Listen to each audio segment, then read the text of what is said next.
प्राचार्य professor RP. Bablu ji, जिनके नेतृत्व में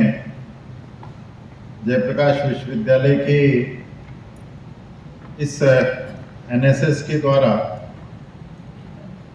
इतना भव्य और जिला स्तरीय कार्यक्रम आयोजित किया जा रहा है। इस पूरे कार्यक्रम की मॉनिटरिंग कर रहे जयप्रकाश विश्वविद्यालय के राष्ट्रीय सेवा योजना के समन्वयक प्रोफेसर हरिश्चंद्र जी और जयप्रकाश विश्वविद्यालय और सारण को राष्ट्रीय सेवा योजना के माध्यम से जिन्होंने पूरे राष्ट्र में ख्याति दी है, ऐसे हमारे विश्वविद्यालय के पूर्व समन्वयक आदरणीय विद्या वाचस्पति मिश्रा जी, जिन्हें हम प्यार से मलूका जी कहते हैं, हमारे महाविद्यालय के राष्ट्रीय सेवा योजना के दोनों समन्वयक राकेश जी, श्रीमती तोसी जी, और जिन पर हम सबको गर्व है जो इस कार्यक्रम के राज्य में समन्वयन का कार्य कर रहे हैं, ऐसे आदरणीय मंटू यादव जी, यहाँ उपस्थित विभिन्न महाविद्यालयों से आए शिक्षकगण, हमारे गोपालगंज, सीवान और छपरा के सभी राष्ट्रीय सेवा योजना के स्वयंसेवक बंधु, एनसीसी के सभी अनुशासित कैडेट्स, यहाँ उपस्थित मीडिया के प्रिंट और इलेक्ट्रॉनिक मीडिया के सभी साथीगण, अन्य उपस्थित बंधु भगिनी, ये हम सब के लिए बहुत गौरव का क्षण है कि भारत विकसित भारत बनने की दिशा में बहुत तेजी से आगे बढ़ रहा है। कल ही आप सबने सुना होगा, इंटरनेशनल मॉनेटरी फंड ने आज भारत की अर्थव्यवस्था को 4.3 ट्रिलियन डॉलर घोषित किया है।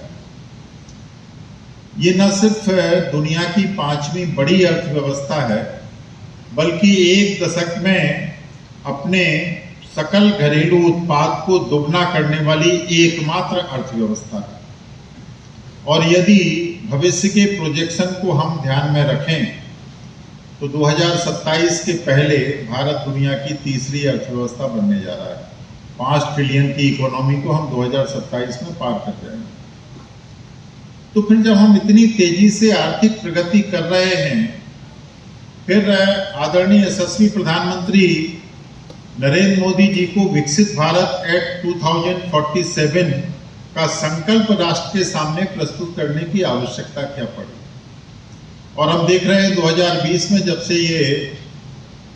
संकल्प राष्ट्र के सामने आदरणीय प्रधानमंत्री जी ने रखा है, तभी से युवा नेतृत्व को आगे आने के अनेक प्रकल्प चल रहे हैं, जिसमें भारत युवा संसद हर साल होती है और विकसित भारत को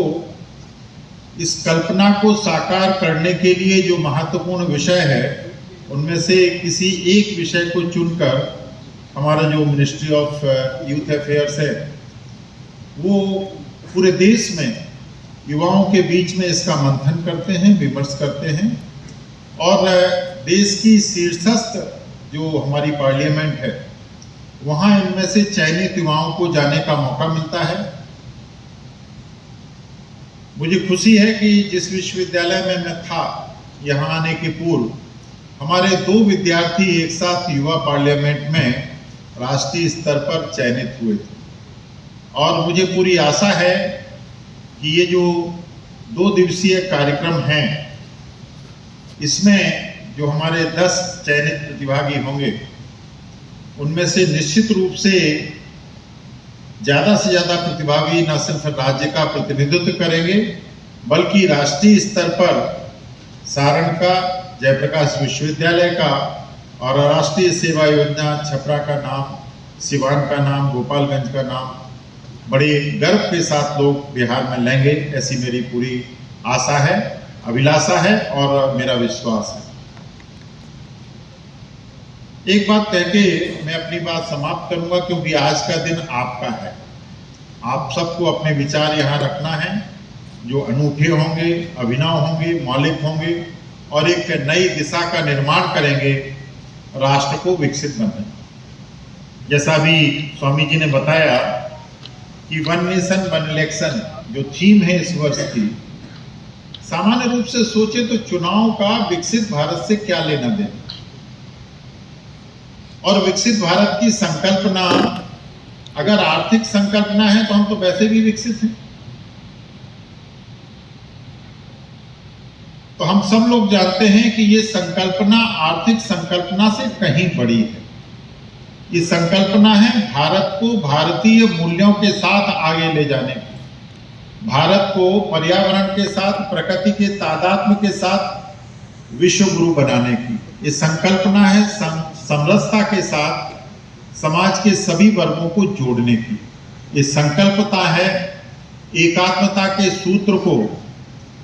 भारत के व्यवहारिक जीवन दर्शन बनाने की। और इस संकल्पना की दृष्टि से हम में से हर कोई जब अपना श्रेष्ठतम देगा तब भारत विकसित बनेगा। हम में से हर कोई जब भारत माता के लिए समर्पित होकर एक सांस्कृतिक राष्ट्रवाद की दृष्टि से अपने आप को भारत के जीवन मूल्यों के प्रति निष्ठावान बनाते हुए आगे बढ़ेगा, जो अपने लिए काम नहीं करेगा, अपनों के लिए काम करेगा, जो समर्पित होगा मामेकम शरणम भज, जो सब में ईश्वरत्व के दर्शन कर सके, जो हर एक व्यक्ति की आत्मा में परमात्मा देख सके, ऐसे युवा, आदर्श भारत के, विकसित भारत के युवा हमारे बीच से निकले और वन नेशन वन इलेक्शन सिर्फ थीम ना रहे, बल्कि व्यवहारिक दृष्टि से लोकतंत्र को सबल करने में, लोकतंत्र को सजग करने में, लोकतंत्र को और प्रभावी बनाने में और लोकतंत्र के माध्यम से ज़्यादा समय हमें विकास करने का मिले, ज़्यादा से ज़्यादा समय हमारे सभी तरह के विचार समरस होके, एक रस होके, एकात्मता के साथ इस देश को 2047 नहीं बल्कि उसके पहले विकसित कर सकें। ऐसे अभिनव विचार आप सबके बीच से हमारे पास आएंगे और मैं आशा करता हूं इन मौलिक विचारों के साथ, एक नई ऊर्जा के साथ, एक नई दृष्टि के साथ आप में से जो भी प्रतिभागी हैं सब भारतीय संसद में यहाँ से नेतृत्व कर सकें। ऐसी शुभकामनाओं के साथ आपका बहुत बहुत धन्यवाद।